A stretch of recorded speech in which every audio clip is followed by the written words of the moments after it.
One of my team members sits on each of the business president's teams. So they're in the discussion as a business leader, not just an IT leader. And I think that's a real testament of technology is not just for technology's sake, but it really does have to be tightly connected to how you want to enable growth for the company. This is the AI First podcast, hosted by me, Jon Herstein, Chief Customer Officer at Box. Join me for real conversations with CIOs and tech leaders about reimagining work with the power of content and intelligence and putting AI at the core of enterprise transformation. Welcome to the AI First podcast, the show where we explore how AI is reshaping the future of content, enterprise workflows, and innovation. My guest today is Annie Baymiller, Senior Vice President and Chief Information Officer at Owens Corning. And I'm your host, Jon Herstein, Chief Customer Officer at Box. Annie leads IT at Owens Corning, a global building and construction materials leader. She's been spearheading digital transformation initiatives across the company, making her a particularly relevant voice on adopting AI in a traditional industrial environment. This conversation offers practical takeaways for CIOs and business leaders alike. So let's dive into today's conversation. Good morning, Annie. How are you? I'm great. How are you, Jon?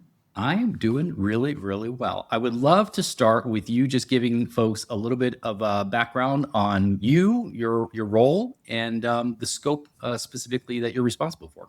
Sure, happy to. So I'm currently the CIO here at Owens Corning. I've really kind of grown up here at Owens Corning. I've spent the vast majority of my career here. I'm born and raised here in Toledo, Ohio, where Owens Corning is headquartered, and joined in the early career program. Always have been in IT, largely on the project management side. So got to see how a lot of software was built and got to really grow from a kind of team leadership point of view. I left for a few years to do consulting and candidly really missed the culture of Owens Corning, which is really very special. We like to think of ourselves as low hierarchy, low ego, high collaboration. And I realized that isn't where the culture is for all companies. And so the stars kind of aligned as I was missing what I had left.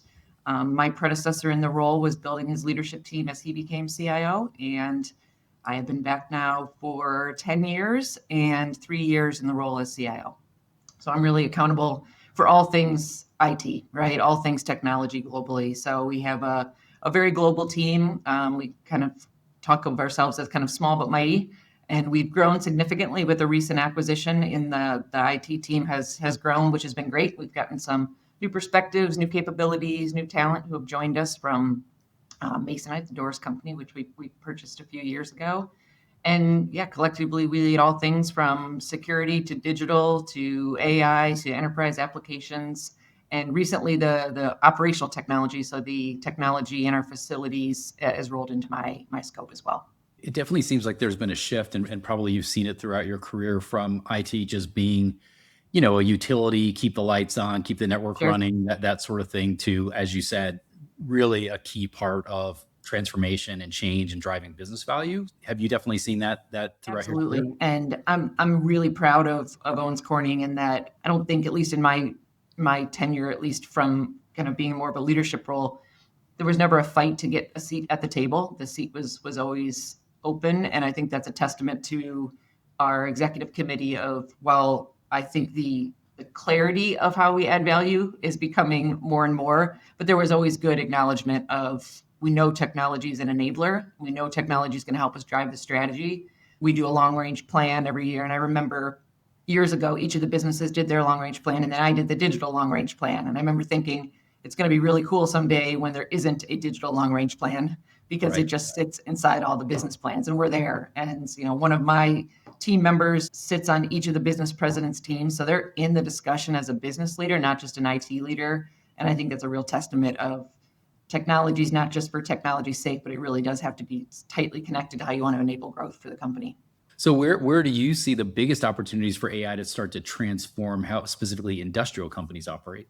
So for us to date, I've kind of just described it as, it's almost been like a groundswell within the organization of where AI use cases have come from, right? So if I think back to kind of the last couple of years, maybe 2023, early 2024 was really kind of testing the technology, understanding what's really going to evolve, figuring out how we build our infrastructure layer in a way that allows us to stay nimble as the technology continues to evolve. I think everyone's just kind of testing out, is this real? Is this going to continue to add value, or how much of this is hype? And I think we all validated this is real. It's not going away. It's now time to unlock the power of it. And then if I think of maybe the last 18 months, it's been that, okay, so now we understand the technology, and now we understand how the technology embeds into our stack in a variety of different ways. What are the great ideas that we want to go after? And I think there was a kind of just a natural curiosity in the organization where lots of people who love stuff like this, who love big technology changes, we're tinkering, we're learning, and in some cases it turned into 1,000 use cases that I'll probably never know about, where somebody took 15 minutes out of their day, and that's great, right? Tell your peers, tell your friends, and then let's continue to be more efficient. And in other cases, it turned into these ideas that kind of built upon themselves, where somebody said, wouldn't it be great if we could? And other people got excited by that, and we built some functional areas where we really had kind of some, meat on the use cases for sure. And now I think we're shifting into true value creation. Right now is the time for us to really go after how are we going to turn certain things into standard work so that we can either drive cost out, we can grow our revenue faster, or we can improve our employee engagement and retention by showing that we really are committed to creating a place to work where we use the best technology and get to the best decisions as fast as we can. So I think there's this evolution of kind of lots of great ideas turning into now areas where we're going to say, no, we're actually going to change the way we work as a company, and AI is going to be an enabler. And that's the journey that we're on as we start 2026. I can definitely feel it. And we're seeing the same thing both internally at Box and then also with a lot of our other customers. So we'll go a lot deeper on the AI side, but I'm sort of curious for you personally, what drives you to lead change? You think about both in a cultural and an organizational sense, what's the motivation for pushing for transformation at a company like Owens Corning?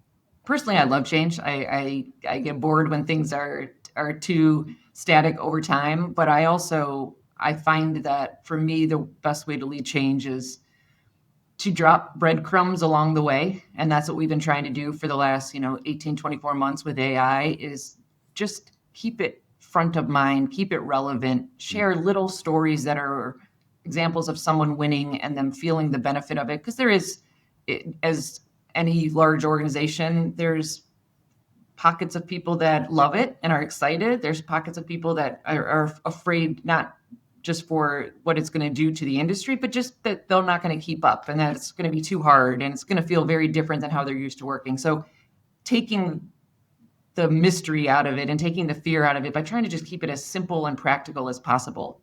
People don't need to know everything about AI and how it works inside the stack. They just need to know how it benefits them and how that they can change the way they work for the better.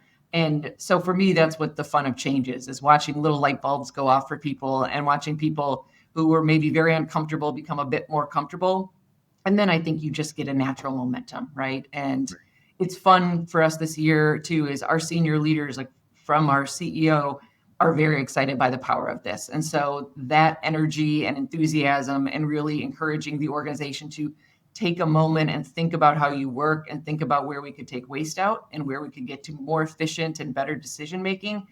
That level of, I think, senior leader engagement builds some comfort in the organization of we're going to figure this out together. We don't have all of the answers, but we're going to continue to make sure that we're really maximizing the usage. Change is hard and it will be a multi-year journey, right? There's no light switch that's happening to enable AI for the company.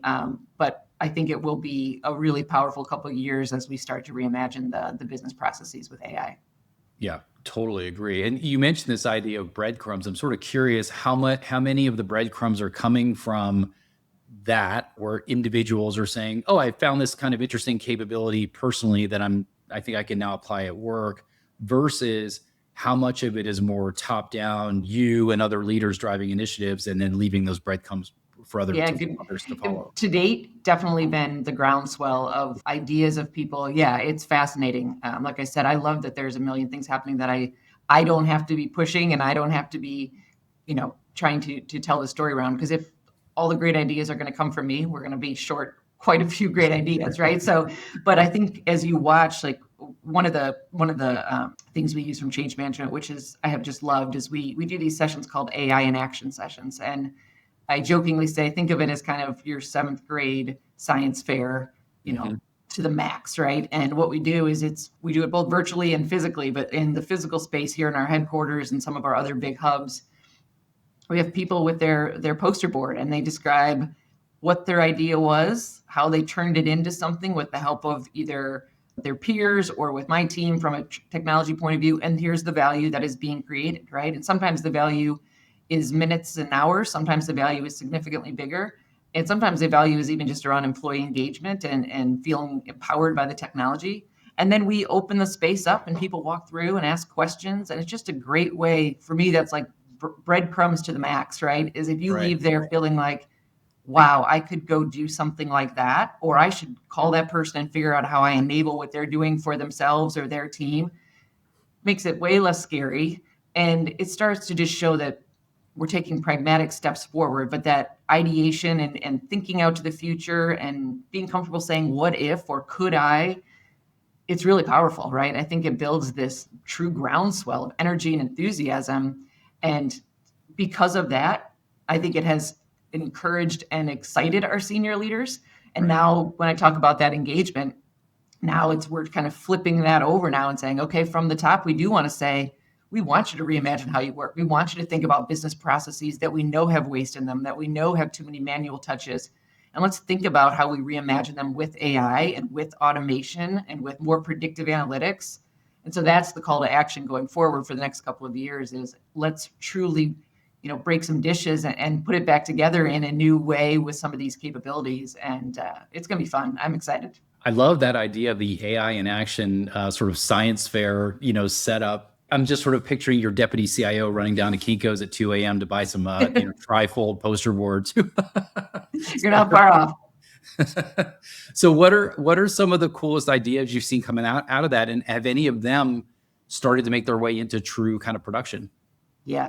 A couple interesting ones. So we're obviously a manufacturing company. And so with that, there's, we're 85 plus years old. With that, there's tons and tons of R&D data that has happened over the years, right? Yeah. Lab notebooks, test results. And one of the questions that one of our kind of senior engineers in R&D had was, how do we leverage all of that data of all these years of testing and product development to make better, faster decisions going forward, right? Mm-hmm. Because there's things that continue to just the evolution, I think, of innovation, of things that will pop up every couple of years where someone will say something in related to how we develop a product that we've probably asked and answered years and years ago, right? And so how do we learn from what that outcome was and either acknowledge that it's the same outcome going forward, or has something changed in the world or in technology or in our products that would require to be different? And so that's one of the areas that we're bringing generative AI, is putting generative AI over all of those years of data from the lab notebooks and test results, digitizing ones that were physical to date, so that we can interrogate all of that years of history and say, when was the last time that we evaluated using product X instead of product Y in our raw materials, right? And then seeing what all those results were, and then being better going forward in terms of how we build. So ultimately wanting to build faster and at a lower cost. So that's one that we're really turning into production. We're turning that into standard work, that if you're in that role, this is a tool that is now something that we would consider part of our capability suite for R&D. Another one would be we're a company that truly believes in safety, and we want every single person to come to work and leave in a better position or same position as when they came. And so we take safety incredibly seriously. And one of our safety leads said, when we have incidents that happen and someone is injured, are there things in the environment, whether it be time of year, what shift it is, whether we're sold out or not sold out, that are there correlations between those things historically when we've seen injuries, so that as those things start to emerge, we can say, hold on, this is sometimes where we've had an issue. And so let's be diligent in terms of how we lead through that. So that was an example of we were able to put AI on top of that, right? To look back at all the safety reports and all of the things that are happening in the macro environment and that specific plant environment, in an opportunity then to be more predictive in terms of when we know we could be in coming towards an environment that could lead to an incident, so that we can really lean heavily into the plant leadership there to avoid those. So that's one that plays out in real time, right? As we look at the data of the past, which is really interesting. That's an incredible one. I'm curious if that sort of area of safety analytics is taking advantage of generative AI capabilities, or is it more traditional kind of AI? And what's, well, I guess what's new and different now that you didn't have before, I would say the modeling is probably more traditional, right? right? Where we're looking at, fundamental safety metrics that we Yeah. can look at from more of a kind of computational mathematic point of view. I think what's different is the ability to bring in unstructured macro data and external data, and then to be able to interrogate it in a more conversational way, right? As opposed to looking at numbers and charts. How can we start to have, that's what we're continuing to build, right? Is now that we say, oh, this is interesting and this could lead to some really interesting outcomes, how do we continue to make it so easy to use that we get to those insights faster in a Right. way that doesn't require you to be a math expert always to get to understand what the outcome really is. So that's why I think when I said before, I think it's this combining of the capabilities, the things that we've done and we're really good at, and we trust the data with now how do I use the other pieces and versions of AI so that it just becomes so user friendly that we get to the outcome really quickly. What has your process been for thinking about digitizing assets that aren't digital today? The biggest focus to date has really been on the R&D side as we've been thinking about all of that, just because I think the value in that space is limitless, right? I mean, Mhm. there's so much we could do from how we build, what we build, and then that ultimately leads into what the manufacturing process is. So the linkage there is not just around obviously the innovation of the product itself, but the innovation then in how we build it. So I mean, that's the core of the business is the manufacturing, right? If we don't produce the right products in the right way, the rest of the company is useless, right? I mean, that's our crown jewel is our manufacturing. So Right. I think that's an area where we'll continue to see that linkage between R&D and innovation, and then how we bring that into the facilities, both from a, as you said earlier, a robotics point of view, like where does that really add value? But then this right data in the right hands at the right times to make a decision on a plant floor, like that's the secret sauce that we're continuing to work at. So when you identify an opportunity for a technology, and let's keep it around AI, since that's so top of mind, but whether it's to analyze data or automate a process, how do you decide, like, what's sort of the framework or rubric that you use to decide whether to build a solution internally or adopt a commercial product? We'll talk about Box in a second, but just generally, what's your framework for approaching that question? The lens that we have been using is I want to be able to buy in the areas that we're not a competitive advantage or it's not a core to who we are as a company. Right. So, am I going to be able to build collaboration technologies faster than Box is building? There's no way, right? So, it would be silly for me to go and try. And we're as you said, a manufacturing company. So, why would I go try and build something that fundamentally the thing that's out in the industry is always going to be better, and you're always going to be able to invest more in those things than I could invest in that one singular product, right? So those are the ones where I would say maybe I'm not going to get a competitive advantage from the technology itself. My competitive advantage will come from how do we use what we buy to the max, and how do we make sure that we're really finding the use cases inside that subscription or purchase that allow us to win in the market, right? The areas where I would build would be something that is so unique and fundamental to who we are and our data that I think I can build it in a way that allows us to unlock something that somebody else would not be able to unlock. So the capabilities around R&D and things like that.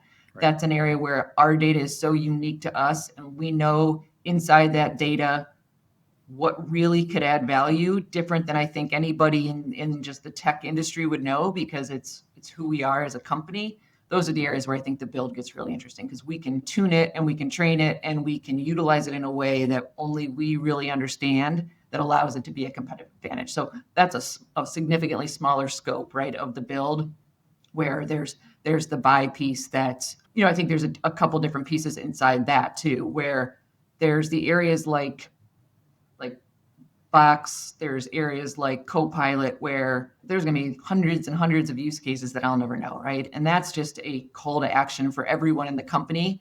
to feel empowered to go find ways to be better and find ways to work differently. And then there's the buys that are very specific to like a function, right? That would be a certain role where it'd be a bit more, I'd say, niche in terms of the outcome we're trying to create, but still one where we'd say, hey, if we have this tool and that provider is embedding AI into their tool and they're making sure that they're pacing, our job is just to utilize it to the max, I think, instead of try to compete versus building something unless it's a competitive advantage source for us. Have you seen the need for establishing net new roles that didn't exist before to kind of make sure that the AI is being fed with accurate data, up-to-date data, et cetera, or are we already doing that? Nothing, I would say, net new for the company. I'm sure there will be over time as we continue to learn more. The way we've really approached it is two kind of different bodies. So we have what we just call our AI community of practice, right? And so it's really, think of it as a traditional hub and spoke model, where the hub is my team from a team that can bring the right data, the right technology. And then the spokes are those curious, interested people in all the functions and businesses that are bringing the problem statements. Like, wouldn't it be great if we could? So that's how that groundswell really started, is these people that just were so interested in the outcomes, the technology. They knew they were going to get it wrong some of the time. They knew they were going to get it right some of the time, but they had that courage, I think, to go ask those questions. That's how it really started with, ooh, okay, let's go test it out. Let's see if we can go do that. And so that was the kind of the validation phase of the technology and the use cases. Now we're just growing that. Now we're just saying, okay, let's be really purposeful about whose name is in the box for each of the spokes, so that person is being, rewarded in their goals and rewarded in their outcomes for driving those outcomes. So I would say it's just formalizing it in a way that we probably didn't have as much as we were in the learning phase. So that's one kind of I'd say that's the ideation innovation funnel that now is going to just get bigger and bigger and bigger as we take, like I said, a more top-down approach of reimagining the company. So everyone's going to feel like a spoke, but there still will be a structured hub and spoke model so that we can prioritize across the company.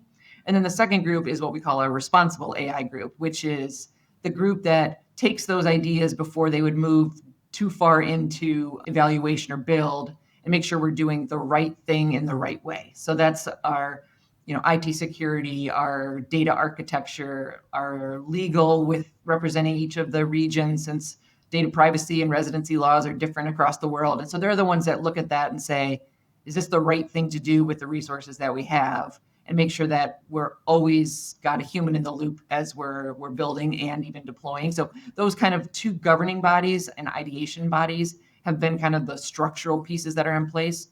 I do think in the next couple of years, could we imagine someone who wakes up every day thinking about data curation? Probably. I think we've just got to continue to, as we really reimagine and go through this transformation with thinking about our business processes differently and how we would bring more AI in. I think it's going to inform us and over time of what we need. So I want to ask you one last question here, which is based on your experience so far. What advice would you give to other CIOs in traditional industries who are just beginning their exploration of AI? And are there mindset shifts, early investments, partnership approaches that you believe are critical in setting the stage for AI success, or really anything that you think would be helpful for your peer? I'll give you three. Okay. One would be, if you haven't already, run fast and hard at your data, especially your structured data, and get that in a position where it's accurate, it's trusted, and it can be used. Because if that's not there, the capabilities on top of it are never going to be trusted. So now I think we all have work to do on the unstructured side, and just even on the structured side, making sure we're using it the best way. But if you actually have some fundamental gaps in terms of your data architecture, I would run at that as fast as you can. And secondly, I would be purposeful and create those fundamental boundaries and guardrails so that you allow people a ton of freedom on some of the bigger pieces, like a Copilot or like a big internal chat GPT style. And so I find some companies who they'll leave some things maybe wider open and say, well, we're just dealing with it on policy. I think that's fine in some areas. But for me, there were other areas that I said, no, I'm going to lock it down now. I'm going to build something that's secure and still reaps the benefit of it, but requires us to do it more for OC. Because then I know there's no way somebody could, make a misstep when they didn't mean to, but they were either putting data out there that we wouldn't want. So set your own guardrails around the technology that allows the innovation to happen at scale for everyone. And then 3, just storytell it all day long, right? Like, don't wait for perfection where something has finally reached the outcome 2 years from now around revenue or cost takeout or efficiency. Like, celebrate the little milestones, celebrate the ideas that turned into proof of concepts that maybe still will get killed because they don't add value, but it's the only way I think that it builds this sense of empowerment and accountability for everyone to be in it and know that no idea is a bad idea in early days. And then the storytelling just helps to bring the followership along, right, of what we're trying to create and the goodness in it and what we know and what we don't know. There's a lot we don't know, and that's okay. It demystifies it. So I just find ways that you can constantly be storytelling. I love that third one in particular. I don't think we talk about it enough, just sort of talking about it as you go, which I think creates more comfort for people, particularly comfort in this idea that you referred to of like, they're not all going to be wildly successful, and that's okay, right? This is moving too quickly to say everything's going to be perfect and everything's going to add value. It's sort of a Silicon Valley, mantra of fail fast, and I think that's exactly where you are with that, and telling that story.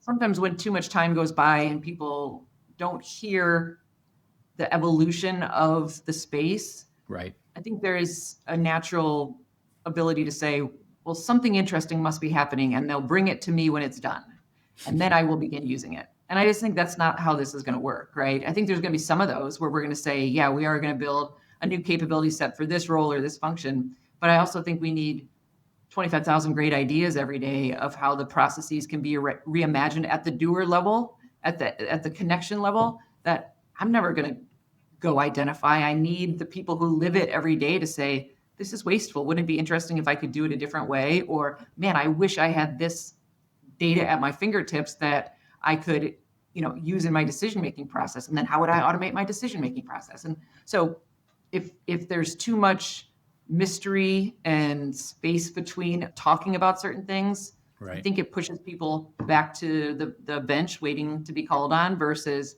no, these are the million ideas that are happening every day across your peer group. And it's the time to raise your hand and be part of the solution. Right. Participate, right. Versus waiting for it to show up. It just feels so different from the old days of, the ERP replacement project that was 2 or 3 or 4 or 5 years, right, in the making. And we'll let you know when we're rolling it out kind of thing. Exactly. Yeah. This is very different. Very, very different. Well, you've done a great job explaining a lot of things to folks here, including some of the differences and how people should be thinking about it. Thank you for the advice. Thank you for your time. Thanks for having me. Yeah. And Annie, also for many, many years of partnership with Owens Corning. We really, really appreciate it. And to all of you, I would say thank you for listening to the AI First podcast. Again, sincere appreciation for Annie for contributing to today's discussion. And folks, if you found value in this episode, please subscribe, share it with your professional network, and join us for our next episode as we continue exploring artificial intelligence, content, and enterprise transformation. Bye for now. Thanks for tuning into the AI First podcast, where we go beyond the buzz and into the real conversations shaping the future of work. If today's discussion helped you rethink how your organization can lead with AI, be sure to subscribe and share this episode with fellow tech leaders. Until next time, keep challenging assumptions, stay curious, and lead boldly into the AI First era.